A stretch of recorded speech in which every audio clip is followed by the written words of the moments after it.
This was not the fastest truck. It wasn't the most powerful, but it was the one that taught drivers how to handle tanks.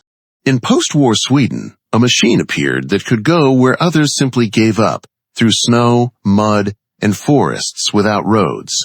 It was called the Volvo 912, and it was built for places where the road ends. In 1945, Sweden found itself in a difficult position. While the rest of the world was celebrating victory, Swedish generals understood something else. Most of their vehicle fleet consisted of mobilized civilian trucks that struggled off-road. The solution came quickly. Sweden began purchasing surplus vehicles from the U.S. Army, GM/CCCKWs, Dodge weapon carriers, and other trucks. They were tough, reliable, and had proven themselves in wartime. But they didn't fully suit Swedish conditions. And it wasn't just about size. These vehicles had been designed for completely different terrain. That's when it became clear. The Army didn't just need a good truck. It needed a machine built specifically for Sweden, for its forests, its swamps, and its snow. In the early 1950s, at the height of the Cold War, the Swedish military defined clear requirements for a new vehicle, a universal 6x6 off-road truck that would be reliable, easy to maintain, and capable of operating in field conditions. Volvo accepted the challenge. The company used proven engineering solutions and adapted them for military needs. The result received the Army designation L912, while inside the factory it was known as TL22.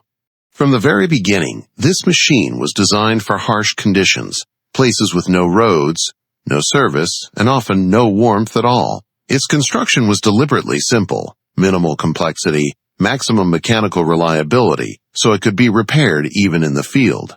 One question often comes up. Why gasoline?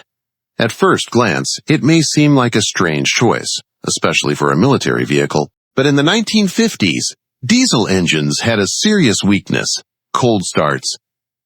In the harsh winter conditions of northern Sweden, starting a diesel engine could be difficult or even unreliable. For a military vehicle, that was critical and had to start every time, without exception. That's why Volvo chose a proven inline-six gasoline engine, 4.7 liters, producing around 115 horsepower. It wasn't the most powerful engine, but it was reliable, ran smoothly, and handled cold conditions much better.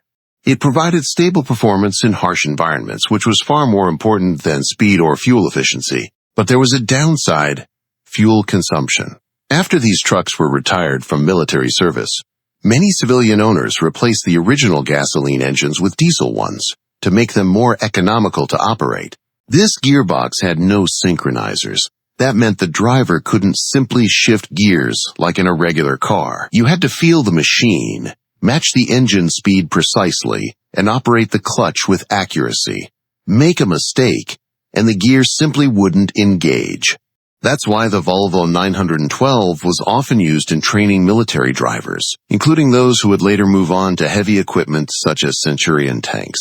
The logic was simple. If a driver mastered this truck, they were ready to handle much more complex machines. It was a vehicle that didn't forgive mistakes, but rewarded skill. One of the most interesting features of the Volvo 912 was the placement of its winch. Unlike most vehicles of that time, it wasn't mounted at the front but on the side, in the central part of the frame. At first glance, this may seem unusual, but this solution provided a key advantage. Thanks to a system of rollers, the cable could be used both forward and backward without repositioning the vehicle. This significantly increased versatility and allowed the truck to operate more effectively in difficult conditions. It was solutions like this that made the Volvo 912 so valuable in the field. The six-wheel 6x6 layout didn't just provide traction.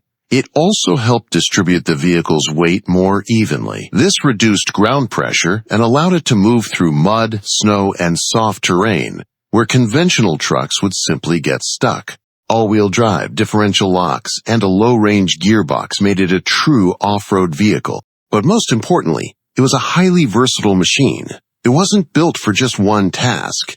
It carried soldiers, cargo, and equipment, served as a command vehicle, worked as a fire truck on air bases, and even operated as a tractor. Soldiers could sit along the sides or quickly reconfigure the body for rapid deployment. It was a machine that could do everything in places where others simply couldn't go. Between 1954 and 1959, a total of 857 of these vehicles were produced. They remained in active service until the late 1970s, after which they were gradually replaced by more modern equipment. Some vehicles continued to serve as training units in the Army well into the mid-1990s. After being retired, these trucks entered the civilian market and quickly gained popularity among hunters, foresters, and enthusiasts, because their main advantage never disappeared. If you needed to reach a place where the road ends, the Volvo 912 could still get you there. And if you're interested in stories about machines built for the toughest conditions, consider subscribing to the channel. There are many more like this ahead.